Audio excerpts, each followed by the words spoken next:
Hornbill, textbook in English for class 11th, core course. Page number 1 and 2 contain table of contents. Page 3, Chapter 1, The Portrait of a Lady by Khushwant Singh. Notice these expressions in the text. Infer their meaning from the context. 1. The thought was almost revolting. 2. An expanse of pure white serenity. 3. A turning point. 4. Accepted her seclusion with resignation. 5. A veritable bedlam of chirpings. 6. Frivolous rebukes. 7. The sagging skins of the dilapidated drum. Now the text. My grandmother, like everybody's grandmother, was an old woman. She had been old and wrinkled for the 20 years that I had known her. People said that she had once been young and pretty and had even had a husband, but that was hard to believe. My grandfather's portrait hung above the mantelpiece in the drawing room. He wore a big turban and loose-fitting clothes. His long white beard covered the best part of his chest, and he looked at least 100 years old. He did not look the sort of person who would have a wife or children. He looked as if he could only have lots and lots of grandchildren. As for my grandmother being young and pretty, the thought was almost revolting. She often told us of the games she used to play as a child. That seemed quite absurd and undignified on her part, and we treated it like the fables of the prophets she used to tell us. She had always been short and fat and slightly bent. Her face was a crisscross of wrinkles running from everywhere to everywhere. No, we were certain she had always been as we had. Page 4. Old, so terribly old that she could not have grown older, and had stayed at the same age for 20 years. She could never have been pretty, but she was always beautiful. She hobbled about the house in spotless white, with one hand resting on her waist to balance her stoop, and the other telling the beads of her rosary. Her silver locks were scattered untidily over her pale, puckered face, and her lips constantly moved in inaudible prayer. Yes, she was beautiful. She was like the winter landscape in the mountains, an expanse of pure white serenity, breathing peace and contentment. My grandmother and I were good friends. My parents left me with her when they went to live in the city, and we were constantly together. She used to wake me up in the morning and get me ready for school. She said her morning prayer in a monotonous sing-song while she bathed and dressed me in the hope that I would listen and get to know it by heart. I listened because I loved her voice, but never bothered to learn it. Then she would fetch my wooden slate, which she had already washed and plastered with yellow chalk, a tiny earthen ink pot and a red pen, tie them all in a bundle and hand it to me. After a breakfast of a thick stale chapati with a little butter and sugar spread on it, we went to school. She carried several stale chapatis with her for the village dogs. My grandmother always went to school with me because the school was attached to the temple. The priest taught us the alphabet and the morning prayer. While the children sat in rows on either side of the veranda, singing the alphabet or the prayers in a chorus, my grandmother sat inside reading the scriptures. When we had both finished, we would walk back together. This time, the village dogs would meet us at the temple door. They followed us to our home, growling and fighting with each other for the chapatis we threw to them. When my parents were comfortably settled in the city, they sent for us. That was a turning point in our friendship. Although we shared the same room, My grandmother no longer came to school with me. I used to go to an English school in a motor bus. There were no dogs in the streets, and she took to feeding sparrows in the courtyard of our city house. As the years rolled by, we saw less of each other. For some time, she continued to wake me up and get me ready for school. When I came back, she would ask me what the teacher had taught me. Page number 5.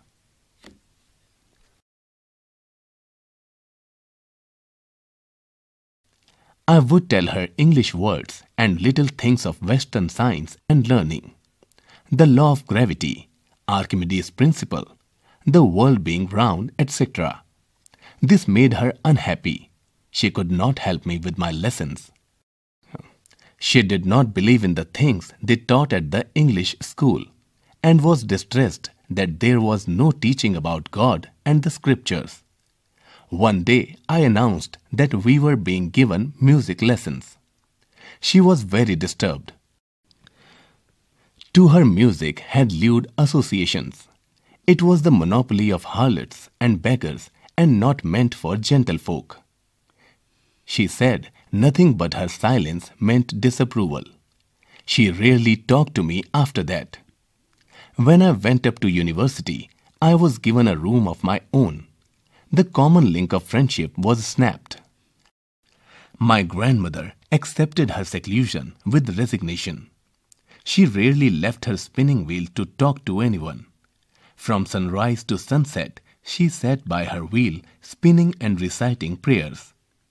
Only in the afternoon she relaxed for a while to feed the sparrows. While she sat in the veranda, breaking the bread into little bits, hundreds of little birds collected round her, creating a veritable bedlam of chirpings. Some came and perched on her legs, others on her shoulders. Some even sat on her head. She smiled but never shooed them away. It used to be the happiest half-hour of the day for her. When I decided to go abroad for further studies, I was sure my grandmother would be upset. I would be away for 5 years. And at her age, one could never tell, but my grandmother could. She was not even sentimental. She came to leave me at the railway station, but did not talk or show any emotion. Her lips moved in prayer. Her mind was lost in prayer. Her fingers were busy telling the beads of her rosary. Silently, she kissed my forehead, and when I left, I cherished the moist imprint as perhaps the last sign of physical contact between us. But that was not so. After 5 years, I came back home and was met by her at the station. She did not look a day older. She still had no time for words, and while she clasped me in her arms, I could hear her reciting her prayers. Even on the first day of my arrival, her happiest moments were with her sparrows, whom she fed longer and with frivolous rebukes. In the evening, a change came over her. She did not pray. She collected the women of the neighborhood, got an old drum and started to sing. For several hours, she thumped the sagging skins of the dilapidated drum and sang of the homecoming of warriors. Page 6. We had to persuade her to stop to avoid overstraining. That was the first time since I had known her that she did not pray. The next morning she was taken ill. It was a mild fever and the doctor told us that it would go. But my grandmother thought differently. She told us that her end was near. She said that since only a few hours before the close of the last chapter of her life she had omitted to pray, she was not going to waste any more time talking to us. We protested, but she ignored our protests. She lay peacefully in bed, praying and telling her beads. Even before we could suspect, her lips stopped moving and the rosary fell from her lifeless fingers. A peaceful pallor spread on her face, and we knew that she was dead. We lifted her off the bed and, as is customary, laid her on the ground and covered her with a red shroud. After a few hours of mourning, we left her alone to make arrangements for her funeral. In the evening, we went to her room with a crude stretcher to take her to be cremated. The sun was setting and had lit her room and veranda with a blaze of golden light. We stopped halfway in the courtyard. All over the veranda and in her room, right up to where she lay dead and stiff wrapped in the red shroud, thousands of sparrows sat scattered on the floor. There was no chirping. We felt sorry for the birds, and my mother fetched some bread for them. She broke it into little crumbs, the way my grandmother used to, and threw it to them. The sparrows took no notice of the bread. When we carried my grandmother's corpse off, they flew away quietly. Next morning, the sweeper swept the breadcrumbs into the dustbin. Now, understanding the text. Mention 1. The 3 phases of the author's relationship with his grandmother before he left the country to study abroad. 2. 3 reasons why the author's grandmother was disturbed when he started going to the city school. Page 7. 3. 3 ways in which the author's grandmother spent her days after he grew up. 4. The odd way in which the author's grandmother behaved just before she died. 5. The way in which the sparrows expressed their sorrow when the author's grandmother died.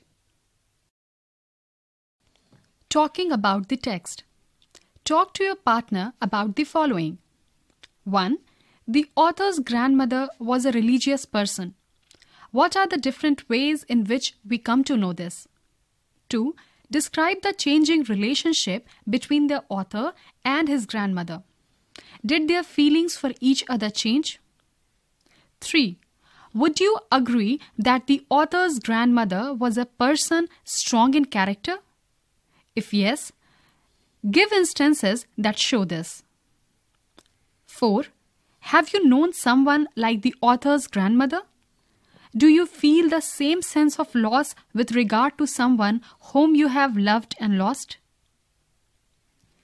Thinking about language. 1. Which language do you think the author and his grandmother used while talking to each other? 2. Which language do you use to talk to elderly relatives in your family? 3. How would you say a dilapidated drum in your language? 4. Can you think of a song or a poem in your language that talks of homecoming? Working with words. Notice the following uses of the word tell in the text. 1. Her fingers were busy telling the beads of a rosary. 2. I would tell her English words and little things of Western science and learning. 3. At her age, one could never tell. 4. She told us that her end was near. Page 8. Given below are 4 different senses of the word tell. Match the meanings to the uses listed above. 1. Make something known to someone in spoken or written words. 2. Count while reciting. 3. Be sure. 4. Give information to somebody. First, notice the following uses of the word tell in the text. Second, notice the different senses of the word take. Number 1. To take to something. To begin to do something as a habit. 2. To take ill. To suddenly become ill. Locate these phrases in the text and notice the way they are used. Third, the word hobble means to walk with difficulty because the legs and feet are in bad condition. Tick the words in the box below that also refer to a manner of walking. The words are haggle, shuffle, stride, ride, waddle, wriggle, paddle, swagger, trudge, slog. Noticing form. Notice the form of the verbs italicized in these sentences. 1. My grandmother was an old woman. She had been old and wrinkled for the 20 years that I had known her. People said that she had once been young and pretty, and had even had a husband, but that was hard to believe. In this sentence, had been, had known, had once been, had even had, has been italicized. 2. When we both had finished, we would walk back together. In this sentence, had finished has been italicized. 3. When I came back, she would ask me what the teacher had taught me. In this sentence, had taught has been italicized. 4. It was the first time since I had known her that she did not pray. In this sentence, had known has been italicized. 5. The sun was setting and had lit her room and veranda with a golden light. In this sentence, had lit has been italicized. These are examples of the past perfect forms of verbs. When we recount things in the distant past, we use this form. Page 9. Things to do. Talk with your family members about elderly people whom you have been intimately connected with and who are not there with you now. Write a short description of someone you liked a lot. Notes. Understanding the text. The tasks cover the entire text and help in summarizing the various phases of the autobiographical account and are based on the facts presented. Ask the students to read the text silently, paragraph by paragraph, and get a quick oral feedback on what the main points of each are. For example, Para 1, description of grandmother and grandfather's photograph. At the end of the unit, ask students to answer the comprehension questions first orally and then in writing in point form. For example, when he went to the village school, city school, or university. Talking about the text. Peer interaction about the text is necessary before students engage in writing tasks. The questions raised in this section elicit subjective responses to the facts in the text and also open up possibilities for relating the events to the reader's own life and establish the universality of the kind of relationship and feelings described in the text. Thinking about language. The questions here try to make the reader visualize the language that must have been used by the author and his grandmother. Think about their own home language. Page 10. Find equivalents in their language for English phrases. Relate to songs with emotional import in their own language. Working with words. Highlight different uses of common words like tell and take. Words used for different ways of walking. And semantically related word groups. You could add to the items by using the dictionary for vocabulary enrichment.